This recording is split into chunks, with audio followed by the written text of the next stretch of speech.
On the way back from Lewis's funeral, my mom told me to start packing. She waited until the day before we left to tell Edie.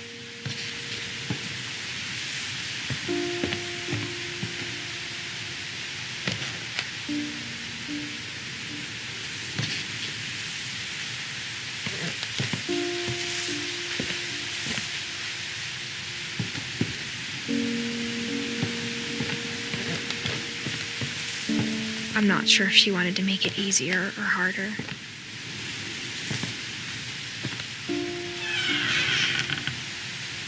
I wish we'd stayed.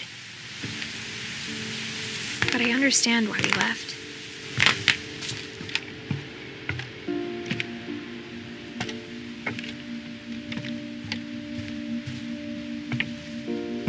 My mom ended up leaving everything behind.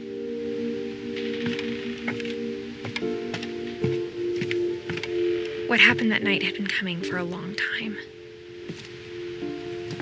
Maybe it should have come sooner.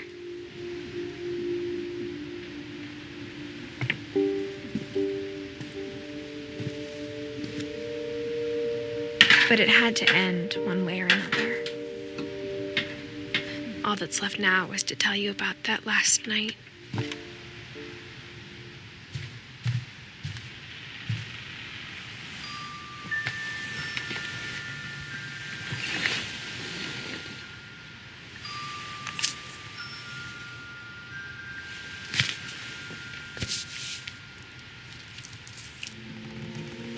That whole last day, Edie just watched us pack and didn't say a word. Until supper, when she raised her glass and said, "To our final night together, and all our final nights apart." Grandma, you know what I said about alcohol. Some of your medications are very Edith, specific. I left a present for you in the hallway. Why don't you go open it? The grown-ups have to argue now. I'm sorry, you're right. We're all leaving tomorrow. Let's just enjoy our last... I'm not leaving. Edith, you're excused.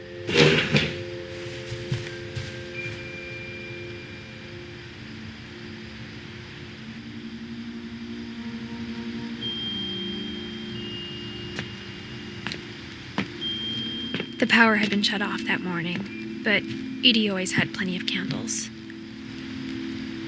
When my mom sealed the library, I don't think she knew about the other entrance. Or that Edie had a key to it.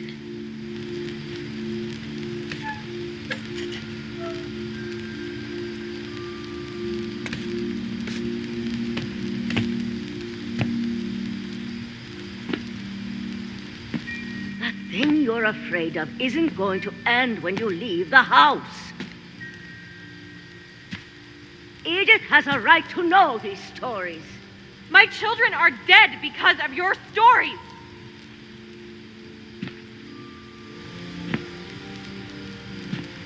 I think it's best if Edith and I leave tonight.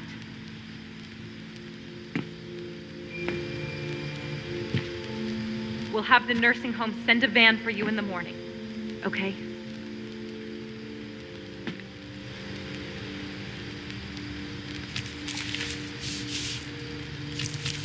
Dear Edith, there's so many stories I wish I could tell you, but there's only time for one. This is about what happened on the night you were born. That night, the tide went way, way out. It was the first and last time I ever saw the old house aground. There'd been an earthquake out in the middle of the ocean. They called it the lowest tide in 1,000 years. God, it smelled awful. You know, I've seen that house every day of my life.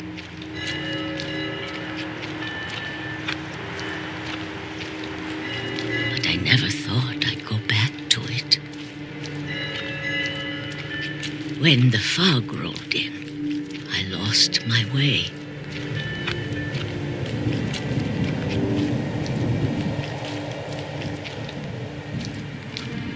I got turned around.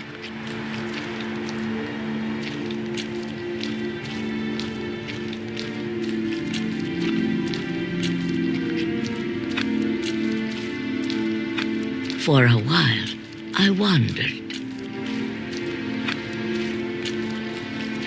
I started seeing things.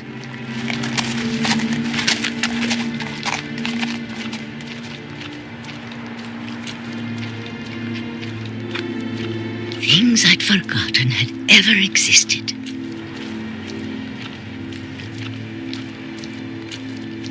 But when I saw them, they felt like old friends.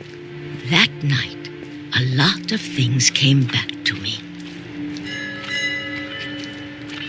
Or maybe I came back to them.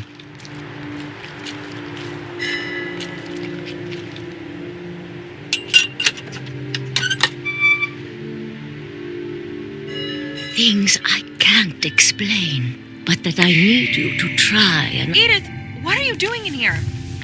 It's mine. Edith! Mom, you're gonna rip it. Let go! I kicked and screamed, but Mom dragged me to the car. I never saw Great-Grandma Edie again. The next morning, the van came to pick her up, but she was already gone. After that, we moved around a lot.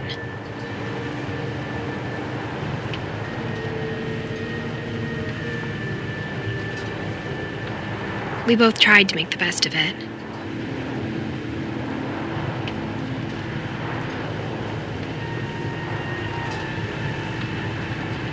A few years went by.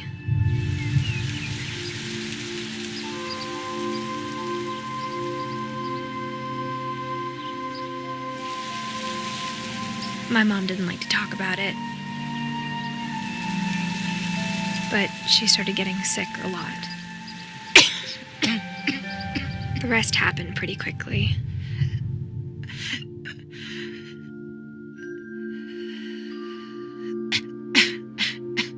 She got better for a while, and then she didn't. And then I was alone.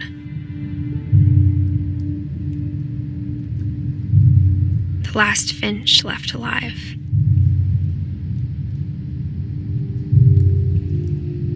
Until I found out about you.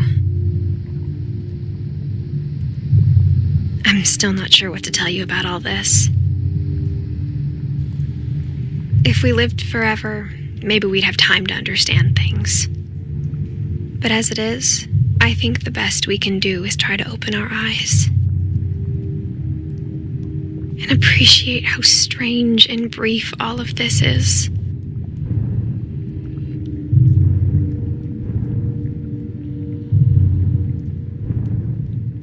This journal was supposed to be for you. But now I hope you'll never see it. I just want to meet you and tell you all these stories myself. But I guess if you're reading this now, things didn't work out that way.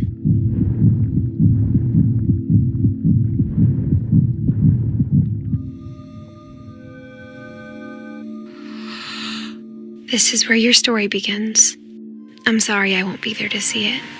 It's a lot to ask, but I don't want you to be sad that I'm gone.